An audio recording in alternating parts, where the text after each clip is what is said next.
Hi friends, പുതിയൊരു വീഡിയോയിലേക്ക് എല്ലാവർക്കും സ്വാഗതം. ഭാനുമ്മയോട് അനുപമ പറയുകയാണ്, എനിക്കിപ്പോൾ ഇന്ദ്രേട്ടനെയും അവരുടെ അമ്മയും കണ്ടപ്പോൾ എൻ്റെ മനസ്സിലേക്ക് വല്ലാത്തൊരു വിഷമം വരുന്നു എന്ന് പറയുമ്പോൾ, ഇന്നത്തെ ദിവസം തന്നെ എനിക്കിപ്പോൾ ഒരു മൂഡില്ലാതായി എന്ന് പറയുമ്പോൾ, നീ എന്തിനാണ് മോളെ അങ്ങനെയൊക്കെ ചിന്തിക്കുന്നത്? ഒരു കണക്കിന് അവരെ ഈ ദൈവത്തിൻ്റെ മുന്നിൽ വെച്ച്, ഈ ദൈവത്തിൻ്റെ നടയിൽ വെച്ച് നേരിട്ട് മുഖാമുഖം കണ്ടത് ഒരു കണക്കിന് നന്നായുള്ളൂ. ഇനി മുതൽ നിൻ്റെ ജീവിതത്തിൽ അങ്ങ് മുന്നോട്ട് പോകാനുള്ള ഒരു ധൈര്യവും ഊർജവും ഒക്കെ നിനക്ക് ഇന്ന് മുതൽ അങ്ങ് ഉണ്ടാക്കിയെടുക്കണം. എന്തിനും ഏതിനുമുള്ള ധൈര്യം നിനക്കിനി വേണമെന്ന് ഭാനുമ്മ ഉപദേശിച്ചു കൊടുക്കാൻ കേട്ടോ. അങ്ങനെ അനുപമ പറയുകയാണ്, എനിക്കിപ്പോൾ ഇന്ദ്രേട്ടനെ കാണുന്ന സമയത്ത് എനിക്ക് തന്നെ ഒരു നാണക്കേടും പുച്ഛവുമാണ് തോന്നുന്നത്. ഇപ്പോഴും അമ്മയുടെ സാരി തുമ്പിൽ നടക്കുന്ന ഒരു മകനായി നടക്കുമ്പോൾ എനിക്ക് തന്നെ ലജ്ജ തോന്നുന്നു എന്ന്. ഇന്ദ്രേട്ടന് സ്വന്തം കാലിൽ നിന്ന് തീരുമാനമെടുക്കാനുള്ള കഴിവില്ലല്ലോ എന്ന് പറയട്ടോ. അപ്പോൾ ഭാനുമ്മ പറയണ, അതിന് ഇന്ദ്രന് സുശീലയോട് അത്രമാത്രം അധികം സ്നേഹമാണ് ഉള്ളത്. പക്ഷേ ഈ സ്നേഹം സുശീല ദുരുപയോഗം ചെയ്യുകയാണ്. അത് ഇന്നല്ലെങ്കിൽ നാളെ സുശീലയ്ക്ക് അത് തിരിച്ചടിയായി കിട്ടുക തന്നെ ചെയ്യും എന്ന് പറയണേ. നീ ഇപ്പോൾ അതൊന്നും ഓർക്കാതെ മോള് വായോ എന്ന് അവർ പോവുകയാണ്. പിന്നീട് സുശീലയും എത്തിച്ചു നിൽക്കുകയാണ്. അങ്ങനെ പൂജാപ്രസാദം കൊടുക്കുകയാണ്. അങ്ങനെ സുശീല പറയുകയാണ്, അല്ല ഇവന്റെ രാശി ഒന്ന് നോക്കി പറയാമോ എന്ന് ചോദിക്കാട്ടോ. അങ്ങനെ ഇന്ദ്രനെ കുറിച്ചുള്ള കാര്യങ്ങൾ പറയുകയാണ്. ഇനി കഷ്ടകാലത്തിന്റെ നാളുകളാണെന്നും മാനക്കേട് കാരണം നാട് വിട്ടു പോവാൻ വരെ തോന്നും കാര്യത്തിലും ഇനി തടസ്സങ്ങളാണെന്നുള്ളതും അങ്ങനെ ഇന്ദ്രനെ കുറിച്ച് മാനസികമായി തളർത്തുന്ന വാക്കുകളാണ് കേട്ടോ പൂജാരി പറയുന്നത്. അത് കേൾക്കുമ്പോൾ സുശീലയും ഇന്ദ്രനും ഒന്ന് തകരുന്നുണ്ട്. അങ്ങനെ സുശീല പറയണ, പൂജാരി ഞങ്ങൾ എന്ത് പ്രതിവിധി വേണമെങ്കിലും ചെയ്യാമെന്ന് പറയട്ടോ. അപ്പോൾ പൂജാരി പറയണ, കല്യാണം കഴിഞ്ഞതാണോ എന്ന് ചോദിക്കുമ്പോൾ അതെ എന്ന് പറയണേ. എങ്കിൽ ഭാര്യയുടെ ഗുണം കൊണ്ട് നിങ്ങൾക്ക് വരാനിരിക്കുന്ന ഈ ദോഷങ്ങളിൽ നിന്നും നിങ്ങൾക്ക് രക്ഷപ്പെടാനുള്ള സാധ്യതയുണ്ട്. ഭാര്യയുടെ നാള് പറഞ്ഞേ എന്ന് പറയട്ടോ. അപ്പോൾ ഇന്ദ്രൻ അനുവിന്റെ നാള് പറയാൻ വേണ്ടി ഒരുങ്ങുന്ന സമയത്ത് സുശീല എടുത്തണ്ട് ധൃതിയിൽ പറയുകയാണ്, പുണർദം എന്ന് പറഞ്ഞ് ഹർഷയുടെ നാള് പറയുകയാണ് കേട്ടോ. അത് കേൾക്കുന്ന സമയത്ത് ഇന്ദ്രൻ അങ്ങ് ഞെട്ടിപ്പോവുകയാണ്. അങ്ങനെ പൂജാരി കാര്യങ്ങളൊക്കെ ചിന്തിച്ച ശേഷം പറയുകയാണ്, പുണർദം ഉള്ള നാളുകൾക്കും ഇപ്പോൾ നല്ല കാലമല്ല, അവർക്കും ഒരുപാട് ദോഷങ്ങളാണ് വരാനിരിക്കുന്നത് എന്ന് പറയും. ഒന്നും മിണ്ടാതെ ഇന്ദ്രൻ അവിടെ നിന്ന് ദേഷ്യപ്പെട്ട് അങ്ങ് പോവുകയാണ് കേട്ടോ. അപ്പോൾ സുശീല പറയാണ്, ഈ പൂജാരി പറയുന്നതൊന്നും നീ കേൾക്കണ്ട ഇന്ദ്ര, നമുക്ക് നല്ല ഒരു മന്ത്രവാദിയെ കണ്ട് അതിനുള്ള പരിഹാര കർമ്മങ്ങളൊക്കെ നമുക്ക് നടത്താമെന്ന് പറയട്ടോ. അപ്പോൾ ഇന്ദ്രൻ ദേഷ്യപ്പെട്ട് പറയുകയാണ്, എന്തിനാണ് ഹർഷയുടെ നാള് പറയാൻ പോയത് എന്ന് ചോദിക്കുമ്പോൾ, അത് പിന്നെ നമുക്കിപ്പോൾ എന്ത് പ്രശ്നം വന്നാലും സഹായിക്കാനുള്ളത് ഹർഷ മാത്രമാണ്. അതുകൊണ്ടാണ് ഞാൻ ഹർഷയുടെ നാള് പറഞ്ഞത്. അല്ലാതെ അനുവിൻ്റെ നാള് പറഞ്ഞ് അവൾക്ക് എന്തെങ്കിലും ഗുണമുണ്ടെങ്കിലും നമുക്കത് കിട്ടാനൊന്നും പോകുന്നില്ല. അവളിപ്പോൾ അവളുടെ പണി നോക്കി പോയതല്ലേ, ഇനി എന്തിനാണ് അവൾ നിന്റെ ജീവിതത്തിൽ എന്ന് പറഞ്ഞ് സുശീല തട്ടുമുട്ട് ന്യായങ്ങൾ പറയുകയാണ്. അപ്പോഴൊക്കെ ഇന്ദ്രന് നല്ല ദേഷ്യം വരികയാണ്.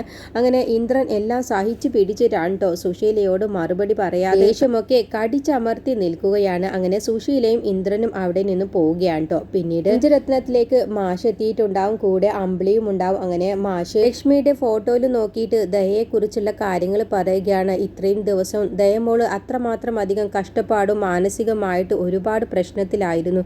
ഇനിയിപ്പോൾ എല്ലാ പ്രശ്നത്തിൽ നിന്നും ദയക്ക് ഇനി മുതലെങ്കിലും സ്വസ്ഥതയുള്ള ജീവിതം കിട്ടിയാൽ മതിയായിരുന്നു. ഞാൻ ദയമോളെ കാണാൻ വേണ്ടി ശബരിയുടെ വീട്ടിലേക്ക് പോവാൻ ഒരുങ്ങുകയാണ്.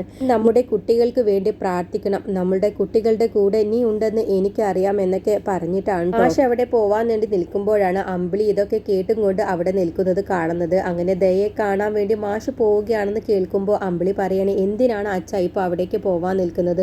അച്ഛൻ ഇപ്പോൾ അവിടേക്ക് പോവേണ്ട കാര്യമില്ല. ഇപ്പോൾ അച്ഛൻ ഏതായാലും നാളെ ആധാരം രജിസ്റ്റർ ചെയ്യാനൊക്കെ ഉള്ള കാര്യത്തിന് പോവേണ്ടതല്ലേ എന്ന് പറയട്ടോ. അപ്പോൾ അത് കേൾക്കുന്ന സമയത്ത് മാഷിന് അങ്ങനെ ഇഷ്ടപ്പെടുന്നില്ല. നീ വെറുതെ എന്നെ തടസ്സം പറയാനൊന്നും നിൽക്കണ്ട, എനിക്ക് ദയമോളെ കണ്ടേ മതിയാവൂ. ശബരിയോട് എത്ര നന്ദി പറഞ്ഞാലും മതിയാവില്ല. എന്ത് ദയമോളെ പഴയതുപോലെ മടക്കി കൊണ്ടുവന്നത് ശബരിയാണ്, അതുകൊണ്ട് എനിക്ക് അവരെ കാണാൻ പോയേ മതിയാവൂ എന്ന് പറഞ്ഞ് മാഷ് അവിടെ നിന്ന് പോവുകയാണ് കേട്ടോ. അങ്ങനെ അമ്പിളി തടസ്സം പറയുന്ന സമയത്ത് മാഷൊന്ന് ദേഷ്യത്തിൽ അമ്പിളിയെ നോക്കുകയാണ്. അപ്പോൾ അമ്പിളി പതറിങ്ങോട്ട് പറയുകയാണ്, അച്ഛ അയ്യോ അച്ഛ, ഞാൻ അങ്ങനെ തടസ്സം പറഞ്ഞതല്ല. അച്ഛൻ ഏതായാലും നാളെ ഇനിയിപ്പോൾ വീടിൻ്റെ കാര്യത്തിന് വേണ്ടി രജിസ്റ്റർ ചെയ്യാനും മറ്റും പോവേണ്ടതല്ലേ, അത് ഉദ്ദേശിച്ച് പറഞ്ഞതാണ്. വെറുതെ എപ്പോഴും യാത്ര ചെയ്യണ്ടല്ലോ എന്ന് കരുതിയിട്ട് പറഞ്ഞതാണ് എന്നുള്ള കാര്യം പറയട്ടോ. അപ്പോൾ മാഷ് പറയാണ്, നീ ഇപ്പോൾ എന്ത് പറഞ്ഞിട്ടും കാര്യമില്ല, എനിക്ക് ദയമോളെ കണ്ടേ മതിയാവൂ എന്ന് പറഞ്ഞാണ് പോകുന്നത്. പിന്നീട് അമ്പിളി നേരെ സരോജിനിയുടെ അടുത്തേക്ക് ചെന്നിട്ട് പറയുകയാണ്, ഞാൻ അച്ഛൻ്റെ നല്ലത് ഉദ്ദേശിച്ചിട്ടാണ് പോവണ്ട എന്ന് പറഞ്ഞത്. അച്ഛന് യാത്ര ചെയ്ത് വെറുതെ ക്ഷീണിക്കണ്ടല്ലോ എന്ന് കരുതിയിട്ട്. അച്ഛന് പോവാൻ താല്പര്യമാണെങ്കിൽ അച്ഛൻ പോയിക്കോട്ടെ, എനിക്കെന്താ, അച്ഛൻ്റെ മക്കളെ കാണാൻ പോവാനുള്ള അവകാശമൊക്കെ അച്ഛനുണ്ടല്ലോ. ഞാൻ എന്തിനാ എന്തിനാ വെറുതെ അച്ഛനോട് അങ്ങനെ പറയാൻ പോയത് എന്നൊക്കെ അമ്പിളി പറയട്ടോ. അപ്പോൾ സരോജിനി പറയാണ്, മോളെ അമ്പിളി, നീ പറയേണ്ട കാര്യമുണ്ടായിരുന്നില്ല. അച്ഛൻ ഒരു വഴിക്ക് പോവാൻ തീരുമാനിച്ച സമയത്ത് നീ തടസ്സം പറയുമ്പോൾ അത് കേൾക്കുന്ന ആളുകൾക്ക് എത്രയായാലും അതൊരു ദേഷ്യമായിട്ട് തോന്നും.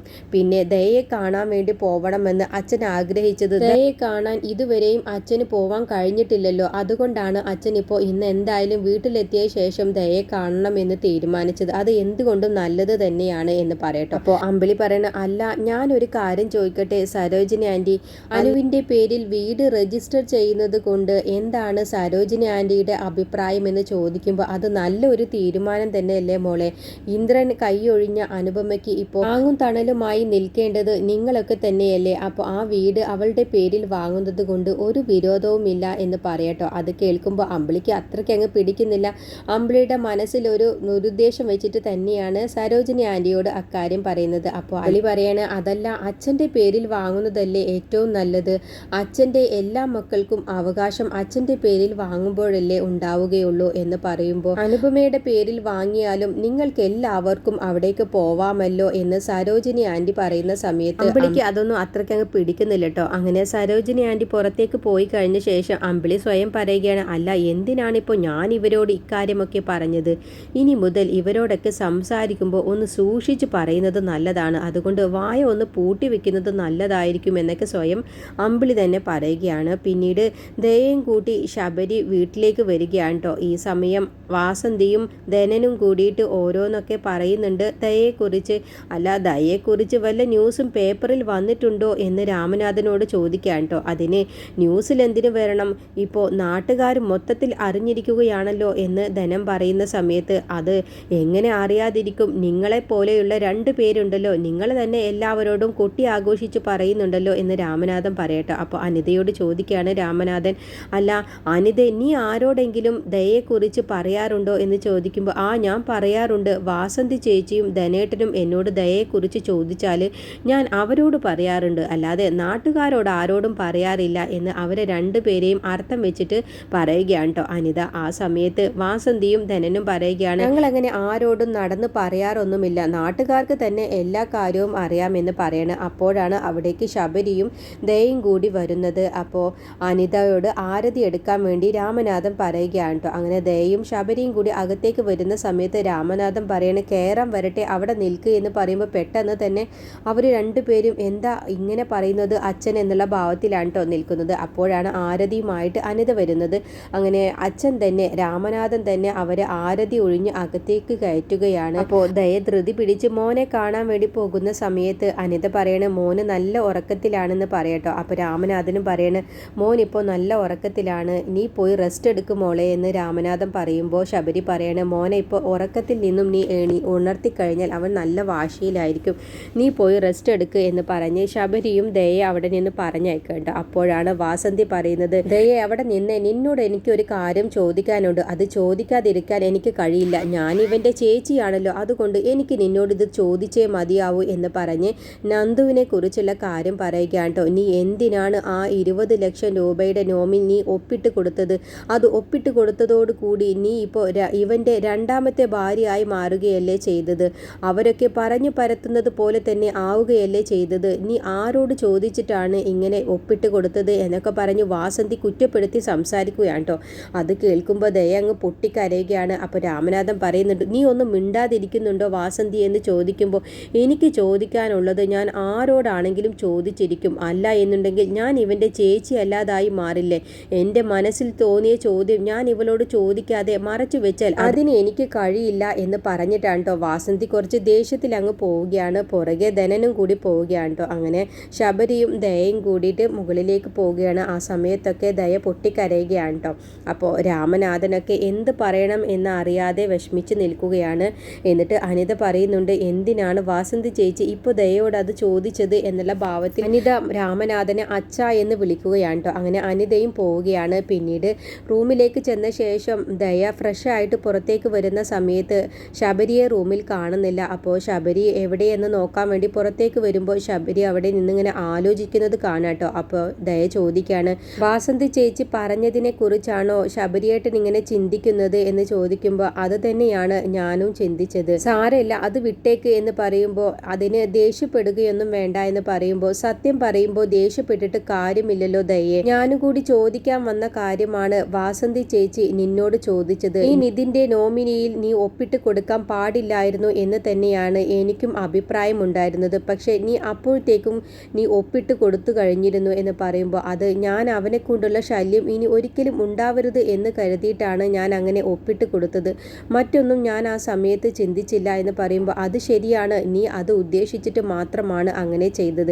പക്ഷേ ഇനിയെങ്കിലും നിന്റെ പേരിൽ വന്ന ഈ കളങ്കം നമുക്ക് ഇല്ലാതാക്കണ്ടേ എന്ന് ചോദിക്കുമ്പോൾ, എന്ത് കളങ്കം എന്നങ്ങ് ശബരിയോട് ദയ ചോദിക്കാൻ കേട്ടോ. അടുത്ത എപ്പിസോഡിൽ രവി അനുപമയെ കാണാൻ വേണ്ടിയിട്ട് ചെല്ലുന്നുണ്ട് കേട്ടോ. എന്നിട്ട് രവി അനുപമയോട് കാര്യങ്ങളൊക്കെ ചോദിച്ചറിയുകയാണ്. അപ്പോൾ എല്ലാ കാര്യങ്ങളും അനുപമ രവിയോട് തുറന്നു പറയുകയാണ്. ആ സമയത്ത് ഇതൊക്കെ ഇട്ടെറിഞ്ഞ് നിനക്ക് ആദ്യമേ പോവാമായിരുന്നില്ലേ എന്ന് ചോദിക്കുമ്പോൾ അനുപമ പറയുകയാണ്, ഞാൻ ഒരു ഭാര്യയും ഒരു കുഞ്ഞിൻ്റെ അമ്മയുമാണ്. അപ്പോൾ ഇന്നല്ലെങ്കിൽ നാളെ എല്ലാം ശരിയാവും എന്നുള്ള പ്രതീക്ഷയായിരുന്നു എനിക്കുണ്ടായിരുന്നത് എന്നൊക്കെയുള്ള അനുപമയുടെ നിരാശയോട് കൂടിയിട്ടുള്ള ആ ഒരു സംസാരം കേൾക്കുമ്പോൾ രവിക്ക് സങ്കടം വരികയാണ് കേട്ടോ. എൻ്റെ ഭാര്യ ഹർഷ കൂടി കാരണമാണല്ലോ അനുപമയുടെ ജീവിതം തകർന്നത് എന്നുള്ള കുറ്റബോധം രവിയുടെ മനസ്സിലേക്ക് വരുന്നുണ്ട്. അങ്ങനെ രവി നേരെ വീട്ടിലേക്ക് ചെല്ലുന്ന സമയത്ത് അവിടെ സുശീലയെ കാണുമ്പോൾ, സുശീലയെ കണ്ടതോടുകൂടി രവിക്ക് അങ്ങ് ദേഷ്യം വരികയാണ് കേട്ടോ. അങ്ങനെ സുശീലയോട് ഹർഷയുടെ മുന്നിൽ വെച്ച് തന്നെ രവി ദേഷ്യപ്പെട്ട് സംസാരിക്കുകയാണ് കേട്ടോ. തള്ളേ, നിങ്ങൾക്ക് നാണമുണ്ടോ സ്വന്തം മകന്റെ ജീവിതം മരുമകളോടുള്ള ദേഷ്യം കൊണ്ട് തകർക്കാന് എന്നങ്ങ് ചോദിക്കുകയാണ്. അപ്പോൾ സുശീല രവിയുടെ നേരെ കൈ ചൂണ്ടിയിട്ട് പറയുകയാണ്, എടാ സൂക്ഷിച്ചു സംസാരിച്ചോളണം എന്ന് പറയുമ്പോൾ രവിയും തിരിച്ച് സുശീലയുടെ നേരെ കൈ ചൂണ്ടി പറയുകയാണ്, ദേ എൻ്റെ വീട്ടിൽ വേറി വന്ന് എന്നെ എടാ പോടാ എന്ന് വിളിച്ചാലുണ്ടല്ലോ എൻ്റെ വിധം അങ്ങ് മാറും എന്ന് പറഞ്ഞ് സുശീലയോട് ദേഷ്യപ്പെട്ട് മോശമായിട്ട് തന്നെയാണ് കേട്ടോ രവിയും സംസാരിക്കുന്നത്. എന്നിട്ട് ഹർഷയുടെ അടുത്തേക്ക് അങ്ങ് ചെന്നിട്ട് പറയുകയാണ്, എന്തിനാടി ഈ നാണം കെട്ട സ്ത്രീയെ ഈ വീട്ടിലേക്ക് വിളിച്ച് കയറ്റുന്നത്? ഇവരാരാടി നിന്റെ അമ്മായിയമ്മയൊന്നുമല്ലല്ലോ. നിന്റെ അമ്മായിയമ്മ ആവാനും അമ്മയാവാനും ഒന്നിനും ഈ രണ്ട് സ്ഥാനത്തിനും ഇവർ ഒരു യോഗ്യതയുമില്ല. ഇനി മേലിൽ ഇവരെ ഈ വീട്ടിൽ കണ്ടുപോയാൽ എൻ്റെ വിധം അങ്ങ് മാറും. മര്യാദയ്ക്ക് ഇവരോട് ഇറങ്ങിപ്പോവാൻ വേണ്ടി പറ എന്ന് പറഞ്ഞ് സുശീലയെ ആട്ടി ഇറക്കുകയാണ് കേട്ടോ രവി. അത് കാണുന്ന സമയത്ത് ഹർഷ തടയാനൊക്കെ ശ്രമിക്കുന്നുണ്ടെങ്കിലും രവി അങ്ങ് ദേഷ്യപ്പെടുകയാണ്. അങ്ങനെ ഹർഷയ്ക്ക് ഒന്നും മിണ്ടാനാവാതെ സുശീലയെ ആട്ടി ഇറക്കുന്ന സമയത്ത് നോക്കി നിന്ന് പോവുകയാണ് കേട്ടോ. അങ്ങനെ സുശീല നാണം കെട്ട് രവിയുടെ വീട്ടിൽ നിന്നും തലയും താഴ്ത്തി ഇറങ്ങി പോവുകയാണ്. അങ്ങനെ രവി ഇനി ഹർഷയെ ഒരു പാഠം പഠിപ്പിക്കാൻ തന്നെയാണ് കേട്ടോ തീരുമാനിച്ചിട്ടുള്ളത്. അതുപോലെ സുശീലയും ഇനി ഒരു പാഠം പഠിക്കാൻ പോവുകയാണ്. ഇതുവരെ കണ്ടിരുന്ന ഇന്ദ്രന്റെ മുഖമാവില്ല കേട്ടോ ഇനി സുശീല കാണാൻ കിടക്കുന്നത്. ഇന്ദ്രൻ ഇനി തനി സ്വരൂപം അങ്ങ് അമ്മയുടെ മുന്നിൽ എടുക്കാൻ പോവുകയാണ്. സുശീലയ്ക്ക് ഇനി നിക്കക്കള്ളി ഇല്ലാതാവാൻ പോവുകയാണ്.